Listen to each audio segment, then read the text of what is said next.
بسم اللہ الرحمن الرحیم۔ آج کا میرا ویڈیو حضرت ابو درداء رضی اللہ تعالی عنہ کا اتنا یقین سے کہنا کہ میرا گھر نہیں جلا ہے، اس نے کون سا دعا پڑھی تھی، آؤ یہ واقعہ دیکھ لیتے ہیں۔ حضرت ابو درداء رضی اللہ تعالیٰ عنہ مسجد میں تشریف فرماتے کہ اچانک آپ کے محلے میں آگ لگ گئی، مکانات جلنے لگے۔ کسی نے آ کر حضرت کو اطلاع دی کہ آپ کا گھر بھی نذر آتش ہو چکا ہے اور شعلے بلند ہو رہے ہیں۔ آپ نے بہت اطمینان سے جواب دیا، میرا گھر محفوظ ہے۔ پھر لگاتار کئی لوگوں نے آ کر یہی اطلاع دی، لیکن آپ نے یہی جواب دیا، میرا گھر نہیں جلا۔ چنانچہ آگ کے بجھنے کے بعد معلوم ہوا کہ واقعی حضرت ابو درداء رضی اللہ تعالی عنہ کا مکان محفوظ رہا۔ کسی نے وجہ دریافت کی تو آپ رضی اللہ تعالی عنہ نے حضور اکرم صلی اللہ علیہ وسلم کا ارشاد سنایا کہ جو شخص صبح ان کلمات کو پڑھ لے، شام تک اس کو کوئی مصیبت لاحق نہیں ہوگی۔ اور میں نے صبح یہ کلمات پڑھ لیے تھے، اور وہ کلمات یہ ہیں۔ بسم اللہ الرحمن الرحیم۔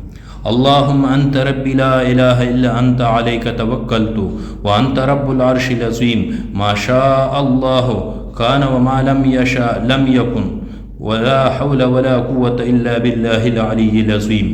عالم ان اللہ علی کل شیء قدیر وان اللہ قد احاط بكل شیء علما۔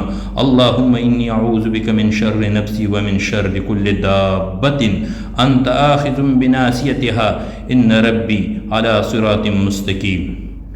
سامعین، اس واقعے سے دو باتوں کا پتہ چلتا ہے۔ ایک یہ کہ اس کو حضرت ابو درداء رضی اللہ تعالی عنہ کو رسول اللہ صلی اللہ علیہ وسلم کے دعا پر اتنا پختہ یقین تھا کہ میں نے صبح یہ دعا پڑھی تھی، میرا مکان کیوں جلے گا۔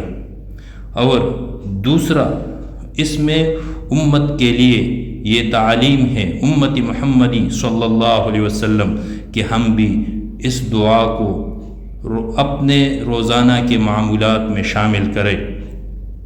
اللہ رب العزت اس پر سب سے پہلے مجھے عمل کرنے کی توفیق عطا فرمائے، اور بعد میں آپ لوگوں کو کہ روز اس دعا کو پڑھ لیں۔ آخر میں آپ لوگوں سے درخواست کی جاتی ہے، اگر ویڈیو پسند آیا ہو تو چینل کو ضرور سبسکرائب کریں اور اپنی آراء کمنٹس کریں، اور ویڈیو دیکھنے کا بے حد شکریہ۔